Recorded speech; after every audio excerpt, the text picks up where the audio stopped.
ফুলকবিৰো যে নানা ৰঙী থাকে আগতে গমেই পোৱা নাছিলোঁ সাধাৰণতে বগা ৰঙৰ মানে হোৱাইট ফুলকবিটোহে দেখিছিলোঁ আৰু সেইটো প্ৰায় জনা বজা হোৱাৰ পৰা সেইটো ফুলকবিয়ে খাই আহিছিলোঁ কিন্তু এতিয়া দেখিছোঁ বজাৰত নানা ৰঙী ফুলকবিও দেখিবলৈ পোৱা যায় মাজতে দেখিলোঁ পিয়াজি ৰঙৰ দৰে অকণমান তাৰপিছত হালধীয়া দেখিলোঁ এতিয়া এবাৰ আকৌ মই গ্ৰীণ ফুলকবি দেখা পালোঁ সেইদিনাখন শনিবাৰ বজাৰত তাৰপিছত দেখিবলৈ ৰৈ নাথাকিলোঁ কেনেকুৱানো হয় সোৱাদটো লৈ চাওঁ মানে খাই চাওঁ বুলি আধা কেজি ফুলকবি কিনি আনিলোঁ আগতেও হালধীয়া ফুলকবিটো খাইছোঁ বৰ বেয়া লগা নাই বাৰু ভালেই লাগে তাৰপিছত এই সেউজীয়া ফুলকবিটো মই কিনি আনি ধুনীয়াকৈ কাটি বাছি ল'লোঁ লৈ কাটি মানে কি আৰু ঠাৰিখিনি অঁতৰাই ধুনীয়াকৈ জানেই আৰু ফুলকবিবোৰ ফহিয়াই ল'লোঁ লৈ পেলাই মই 2-3 মিনিটমান নিমখ দি পেলাই উতলা গৰম পানীত ধুনীয়াকৈ তিয়াই ৰাখিলোঁ ইফালে তাৰপিছত এইফালে মই মাছ আনি থোৱা আছিলে মাছখিনি মই ভাজি ল'লোঁ শিলঘৰীয়া মাছ আছিলে তাৰপিছত ধুনীয়াকৈ মাছখিনি ভাজি ল'লোঁ লৈ পেলাই তিয়াই ৰখা ফুলকবিখিনি উঠাই লৈ পেলাই তাতে অকণমান নিমখ ছটিয়াই দি মই আজি অকণমান বেলেগকৈ বনালোঁ মানে ফুলকবিখিনি প্ৰথমতে ভাজি পেলাই প্ৰায় 50% মান সিজাকৈ ভাজি পেলাই মই সেইখিনি কাঢ়ি থ'লোঁ কাঢ়ি পেলাই তাৰপিছত সেই একেখন কেৰাহীতে একেখিনি তেলতে মই পিঁয়াজ দিলোঁ শুকান জলকীয়া এটা দিলোঁ দি পেলাই আলু মটৰ বিলাহী এনেকৈ দি এইখিনি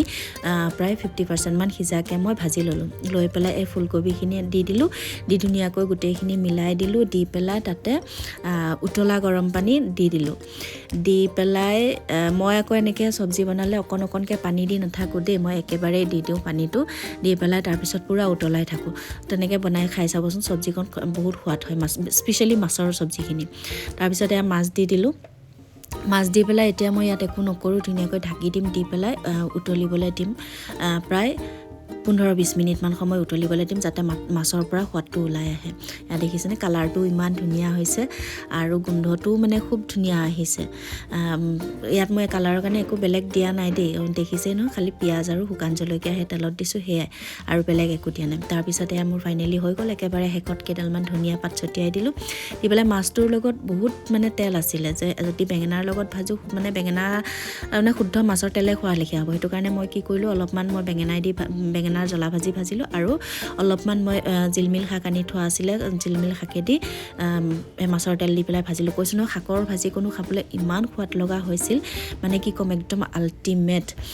কেতিয়াবা এনেকৈ সুবিধা পালে ভাজি খাই যাবচোন মাছৰ তেলেদি শাক বহুত টেষ্টি লাগে বেঙেনা ভাজিকণটোতো নকয় বাৰু সেইটো যিহেতু প্ৰিয় যেনেকৈ হ'লেও ভাল লাগে তাৰপিছত এতিয়া জোখ অনুযায়ী নিমখ হালধি দিলোঁ দিয়া ফাইনেলি হৈ গ'ল তাৰপিছত ধুনীয়াকৈ কাঁহীখনত সজাই ল'লোঁ এয়া বেঙেনা জ্বলা ভাজিকণ আৰু এয়া শাকৰ ভাজিকণ